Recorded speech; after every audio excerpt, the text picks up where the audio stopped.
Hello everyone, स्वागत है आप सभी का मेरे इस चैनल पे मैथ्स बाय केतन घरसासी।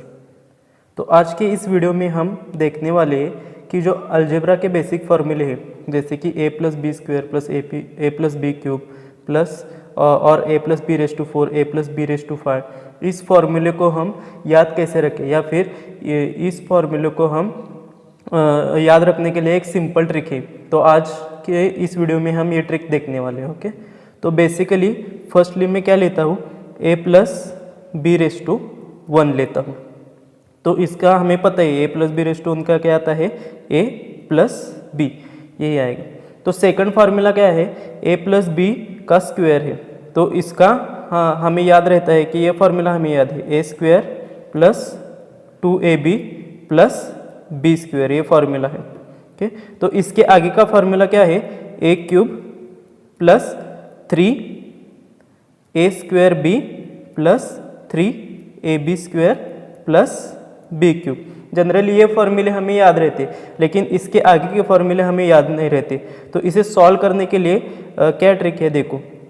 तो इसमें अगर हम देखते हैं a plus b bracket square, ये जो फार्मूला है, इस फार्मूले में हम देखते हैं तो a की पावर स्टार्टिंग में क्या है, 2 है। उसके बाद a की पावर क्या होती है, 1, और बाद में a की पावर यहाँ पे क्या है, 0 है। और यानी कि a की पावर जो है वो स्टार्टिंग से क्या हो रही है, डिसेंडिंग हो रही है, यानी कि 2, उसके बाद 1, उसके बाद 0। और b की पावर हम देखें तो b की पावर क्या है, पहले 0 है, बाद में 1 है और बाद में 2 है, यानी जो b की पावर है वो असेंडिंग ऑर्डर में है। वैसे यहाँ पे अगर हम देखते हैं a प्लस बी क्यूब में, तो क्या है, a की पावर डिसेंडिंग में पहले 3 है, उसके बाद 2 है, उसके बाद 1 है और उसके बाद 0 है। और वैसे b की पावर क्या है, यहाँ पे 0 है, यहाँ पे 1 है, यहाँ पे 2 है और यहाँ पे 3 है। यानी हमें ये ध्यान में रखना है कि a की पावर डिसेंडिंग में जाती है और b की पावर असेंडिंग में जाती है।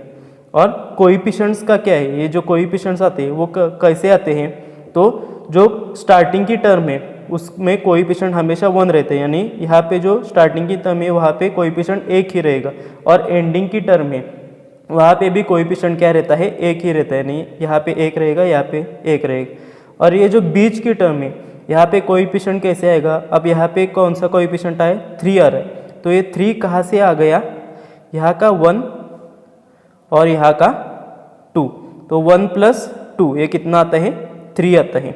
वैसे ही यहाँ पे 3 कैसे आ गया, यहाँ का 2 और यहाँ का 1, तो ये 2 प्लस 1 यहाँ पे आ गया 3, और यहाँ पे 1 और 1 वैसे ही रहेगा। तो इसके आगे के फॉर्मूले हम कैसे निकाल सकते हैं, देखो। तो a plus b raise to 4, तो स्टार्टिंग में क्या लिखना है, हमें पहले a और b लिखना है। तो स्टार्टिंग में क्या आएगा, a रेस टू 4 आएगा। उसके बाद कोएफिशिएंट हम बाद में लिखेंगे। उसके बाद a की पावर 1 से कम हो गई तो a क्यूब और यहाँ पे आएगा b। तो उसके बाद क्या आएगा, a की पावर 1 से और कम होगी तो क्या आएगा, a स्क्वायर, और b की पावर 1 से बढ़ गई तो क्या आएगा, b स्क्वायर, प्लस a की पावर और 1 से कम हो गई तो क्या आएगा, a b क्यूब, और लास्ट में क्या आएगा, a की पावर जो है 0 हो गई और b की पावर बढ़कर क्या हो गई, b रेस टू 4। तो ये यहाँ पे आएगा। और कोएफिशिएंट कैसे लिखे, तो यहाँ पे 1 ही आएगा कोएफिशिएंट, स्टार्टिंग और एंड टर्म में कोएफिशिएंट क्या आता है, 1 ही आते हैं। और उसके बाद क्या आएगा, तो यहाँ पे क्या आएगा, यहाँ का 1 और यहाँ का 3, तो ये ऐड होके क्या हो गया, 4। वैसे ही यहाँ का 3 और यहाँ का 3 ये ऐड होके क्या हो गया, 6।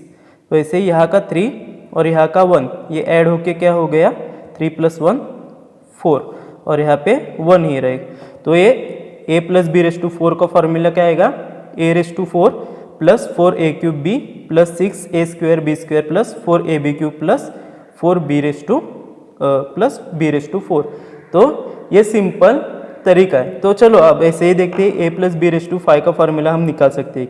तो स्टार्टिंग में क्या करेंगे, सिर्फ a और b लिखेंगे। तो a plus b raise to 5, तो क्या आएगा, a raise to 5 plus a की पावर 1 से कम हो गई तो क्या हो गया, a raise to 4b plus a की पावर 1 से और कम हुई, यानी क्या हो गया, a क्यूब, और b की पावर बढ़ गई तो b स्क्वायर, प्लस यहाँ पे a की पावर 1 और कम हो गई तो क्या हो गया, a स्क्वायर b क्यूब, और यहाँ पे क्या हो गया, फिर एक से कम हुई तो a b रेस टू 4, और लास्ट में क्या आ गया, b रेस टू 5।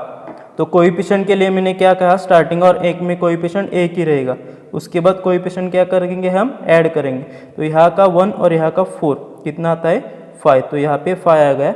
यहाँ का 4 और यहाँ का 6 कितना आ गया 10, तो यहाँ पे 10 आ गया। यहाँ का 6 यहाँ का 4 कितना आ गया, फिर से 10 आ गया। और यहाँ का 4 और यहाँ का 1 कितना आ गया 5। हो गया हमारा फॉर्मूला क्या, a plus b raise to 5 क्या फॉर्मूला आएगा, a raise to 5 plus 5 a raise to 4b plus 10 a cube b square plus 10 a square b cube plus 5 a b raise to 4 plus b raise to 5। तो इतनी आसान तरीके से हम ये फॉर्मूले कंटिन्यूसली जो है वो कंटिन्यूसली निकाल सकते। तो हमें a plus b raise to 6 का अगर फॉर्मूला फाइंड करना है तो पहले a plus b raise to 5 a plus b raise to 4 ऐसे फाइंड करना पड़ेगा क्या, नहीं करना पड़ेगा। तो उसके लिए एक और ट्रिक्स है जो मैं आपको अब बताने वाला हूँ। तो अब हम क्या फाइंड करने वाले हैं, a plus b raise to 6, तो और वो बिना किसी मदद के। तो स्टार्टिंग में क्या हमें पहले a और b के टर्म्स लिख देने, तो a plus b raise to 6 है, तो यहाँ पे क्या आएगा, पहले a रेस टू 6 प्लस एक से पावर कम होगी तो क्या आएगा a रेस टू 5 और b की पावर बढ़ जाएंगे तो b। उसके बाद फिर से क्या आएगा, a की पावर 1 से कम होगी तो क्या आएगा a रेस टू 4 और b की पावर बढ़ के b स्क्वायर। उसके बाद फिर से क्या आएगा, a की पावर 1 से कम होगी तो क्या आएगा a क्यूब और b क्यूब। उसके बाद फिर से क्या आएगा, a की पावर कम होगी तो a square b raise to 4। उसके बाद a की पावर 1 से और कम होगी तो क्या आएगा a रेस टू 1 और b रेस टू 5 और लास्ट में क्या आएगा b रेस टू 6। ओके, तो हम a और b की टर्म लिख ली। तो इसके बाद हमें क्या करना है, कोएफिशिएंट निकालना है। तो हमें पता है स्टार्टिंग का कोएफिशिएंट 1 आता है और एंड का कोएफिशिएंट भी 1 ही आता है। तो अब यहाँ के कोएफिशिएंट्स हमें निकालने हैं।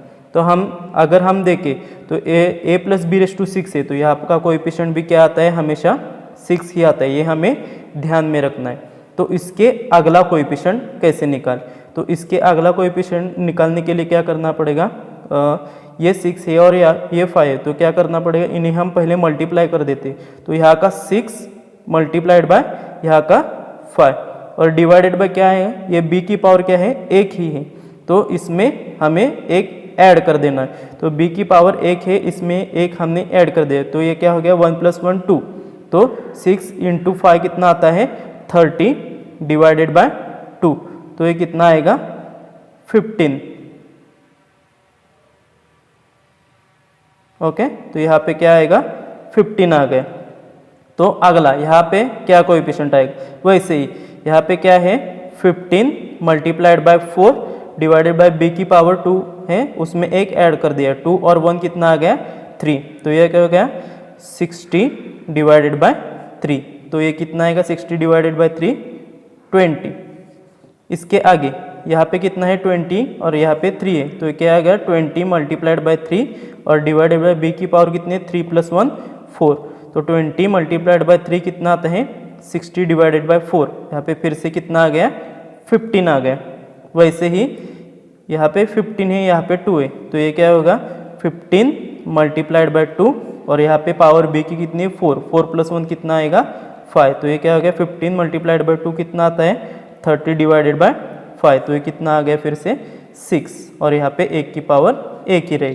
तो ये आसानी से हमने निकाल दिया without using the previous formula. तो ये क्या आएगा, मैं यहाँ पे फिर से लिख देता हूँ a raise to 6 plus 6 a raise to 5b plus 15 a raise to 4b square plus 20 a cube b cube plus 15 a square b raise to 4 plus 6 ab raise to 5 और b रेस टू 6। तो ये formula है a plus b raise to 6 का। तो इस तरह से दोस्तों आप कौन से भी ऐसे फॉर्मूलेज हैं जो फॉर्मूलेज निकाल सकते हैं। तो अगर ये मेरी ट्रिक आपको पसंद आई हो तो ज़रूर इसे शेयर कर देना और चैनल को सब्सक्राइब कर देना ताकि मेरे ऐसी मैथ्स की ट्रिक्स आप तक आती रहे।